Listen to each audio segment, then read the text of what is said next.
In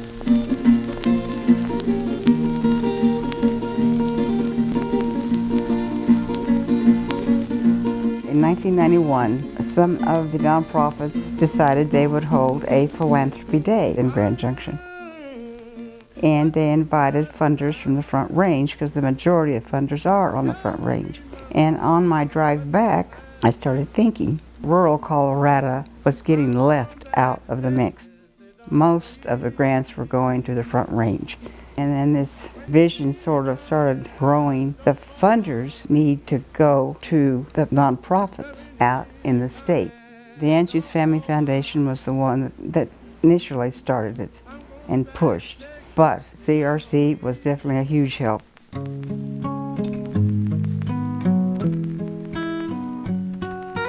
Here in Colorado, we have over 15,000 registered 501c3 nonprofits. Nonprofits are the fabric of our communities, and we are here really to serve them and help support them and really help them do their good work better.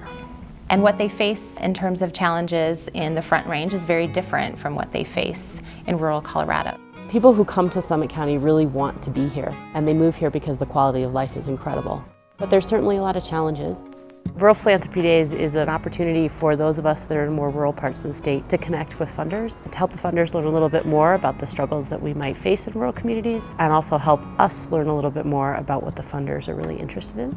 In all of these 20 years of trips around the state, everywhere we have gone, we hear some of the same common themes community by community. So much of the work of the nonprofit is tough work, and it deals with problems. It deals with young people who are struggling. It deals with families who are in crisis. And that's the job that these folks have every single day. And what RPD gives us in rural Colorado is a chance to get away from that for a couple days, to come together and meet your friends who are doing the same kind of work, to engage with the Denver funders, but to do it around a campfire, to do it in a fun way, and to get to know people. A great aspect of it is meeting all these people on their home turf. People in rural Colorado hate coming to Denver. They would rather have a root canal, and particularly if they knew they had to go talk to a funder to ask for money. As a funder, I mean, you don't see yourself as intimidating. And I feel that RPD really provides that opportunity for people, to see, hey, we're just people too, and we're just really trying to help and to connect with each other on a personal level. Being there person to person, that creates teamwork that you wouldn't see if you were talking to somebody on the phone or just submitting a written grant application. And that teamwork is what ultimately, I think, will create programs that have the biggest impact. It's not just being a number. You're a nonprofit, they're a funder, but you're all people, and it's a chance to really get to know each other. We get this privilege to go out there. The people who are working are the ones who are running the nonprofits, the ones who are volunteering for the nonprofits. And if, as a foundation person, if you don't try to see things through their eyes, you're really missing something. You're missing an opportunity for growth, but you're also missing an opportunity to make the best grants that you can. You can truly see the region where it's happening, and also sometimes you actually get to see some of the programs in action. And suddenly it's not just something on a paper, it's something that's truly happening and truly making a difference. RPD is definitely about more than just talking, whether it's about projects that may actually get funded and the work and the impact that may result from that, or the conversations that we all have around some really difficult topics. There's lots of ways in which this conference moves beyond the typical stereotype of the talking conference to be one of how are we going to move issues forward and really impact people's lives.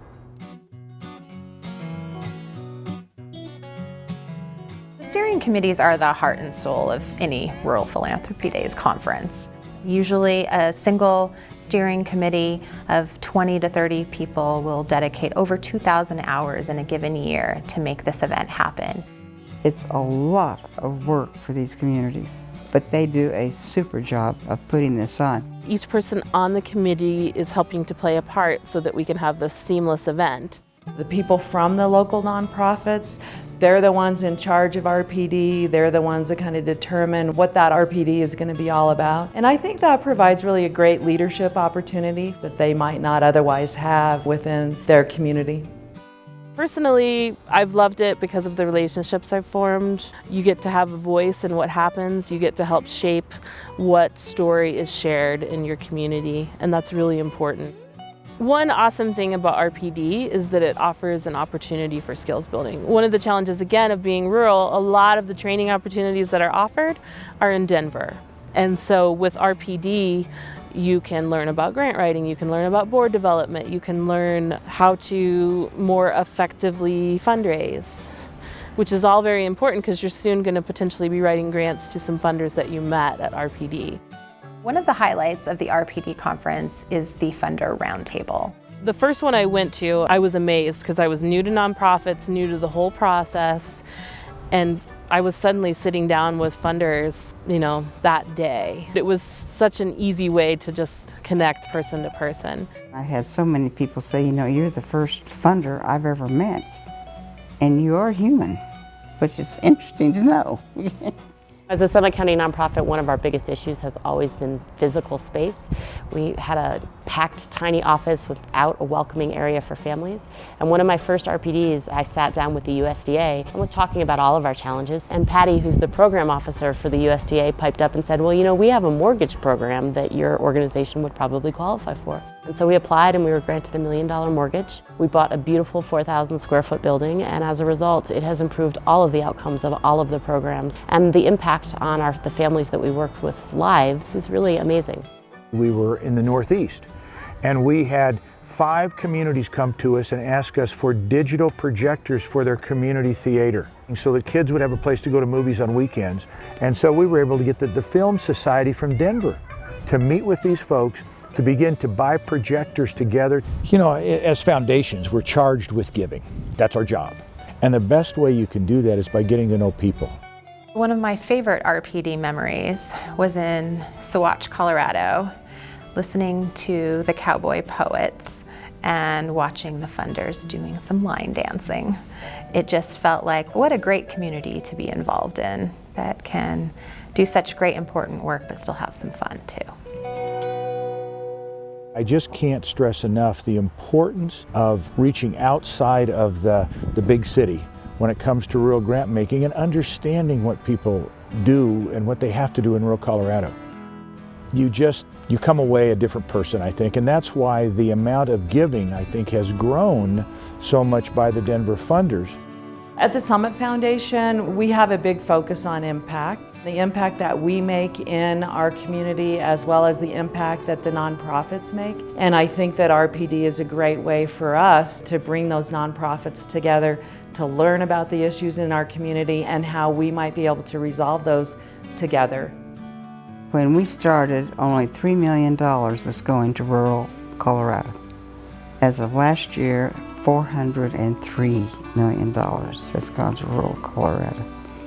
To me, it is extremely gratifying. I feel like we have come a really long way. Certainly in Summit County, we are fortunate that we have local resources. But even compared to my peers who run family resources in urban areas, the resources are just not the same. And I think we have to work twice as hard to get the same level of resources. And so for us, Rural Philanthropy Days is a key part of our funding strategy because it does give us an opportunity to have that one-on-one conversation with funders where we probably wouldn't get it if they didn't actually come to our communities. I'd just like to say thank you to everybody who's been involved in Rural Philanthropy Days, because without them, it wouldn't have happened.